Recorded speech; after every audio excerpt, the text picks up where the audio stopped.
Well, hello and welcome to another Tarot Chat with Jay.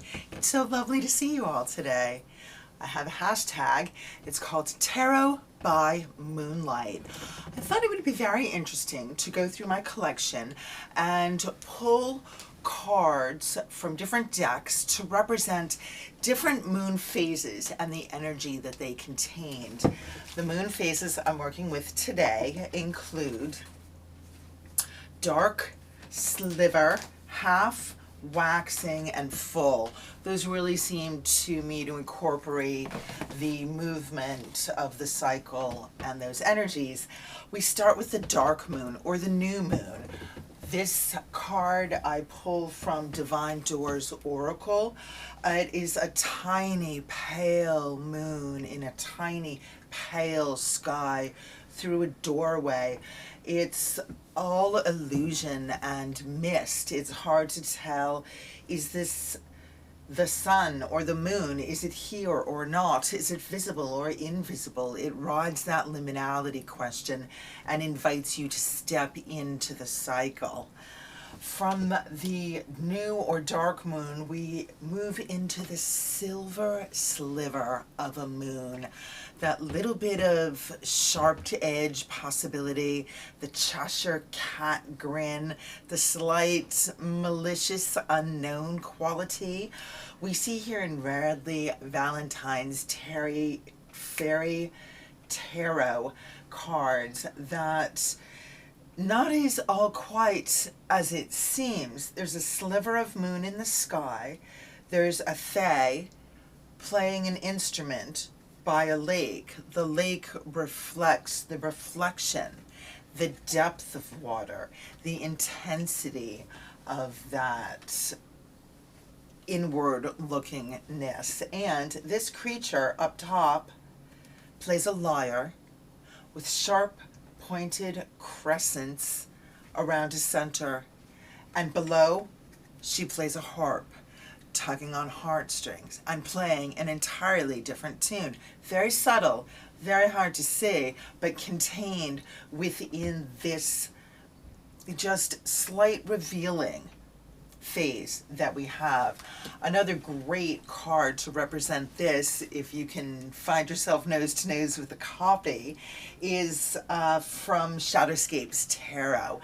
And in this picture, beneath again a very pointed upturned crescent moon, we see a goddess unmasking, slightly peeling away one layer, one sliver under the moon, dancing in a ring of light, dancing in a ring of trees, dancing in a ring of moonlight, mushrooms, and fae. So there seems to be a lot of that really unknown and possibly dangerous quality in this card as well. We move on to the half moon, and I've chosen the Datura depiction from the Herb Crafter's Tarot.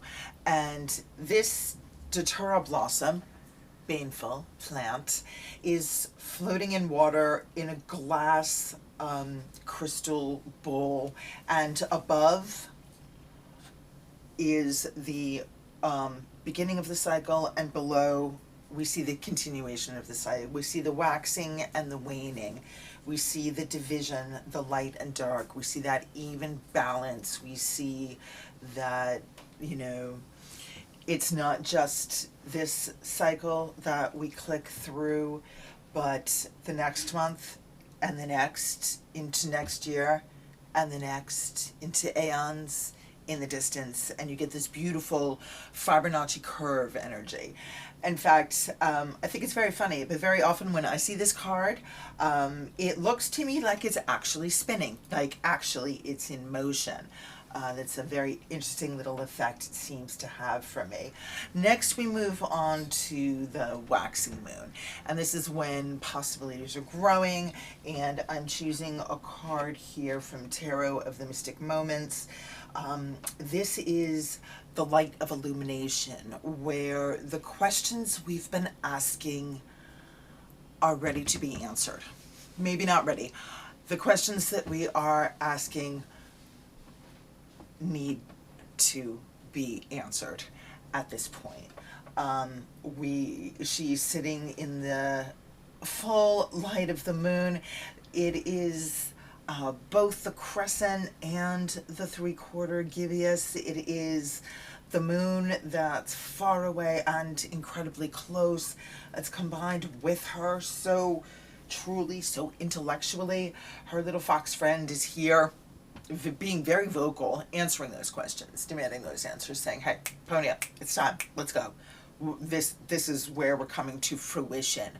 This is where we're coming to true illumination. It's like the nines in the tarot, in the different suits leading up to the 10. It's really sort of that swelling energy. Things have been stirring in the subconscious and rising to the surface, and now is the time for the light to illuminate the answer. And of course we move on to the full moon. Here I'm showing Cat Black's Golden Tarot. This is just an exquisite picture. Although very much of my collection is based on Rider-Waite, this specific card really, for me, shows the design of the original Rider-Waite to the fullest, the way it was originally drawn. So we have columns, we have little sea creatures, we have dogs, and here they are moving by leaps and bounds, chasing the stag into the full moon. And this card really invites me in. It makes me want to jump, take these jumps, take these leaps, move into the card and move up into that sky, into that moon, and really embrace it entirely. So I find this is just I adore this card. I adore this deck. Every single one I've seen, I was flipping through them going, okay, let's find the moon card, and thinking, I just adore this deck.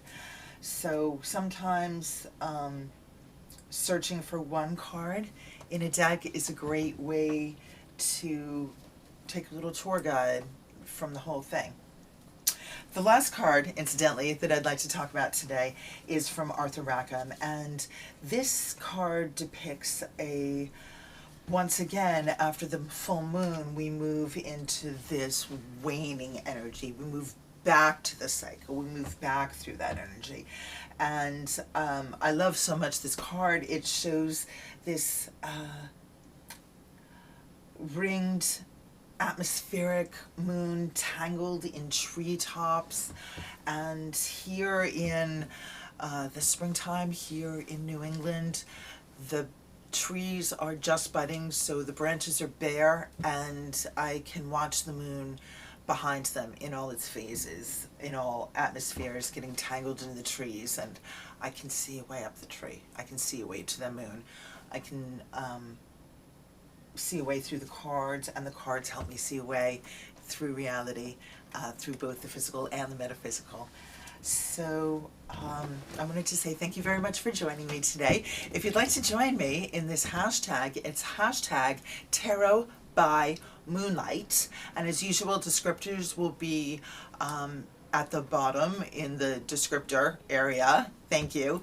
And I'm wondering, do you have cards that represent the moon to you? Do you have a favorite moon card?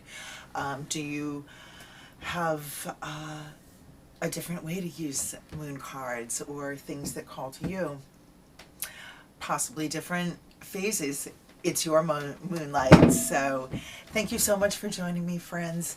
It's been Tarot by Jay. Please do like, comment, and subscribe. Thanks again. Have a witching day, and also a witching night.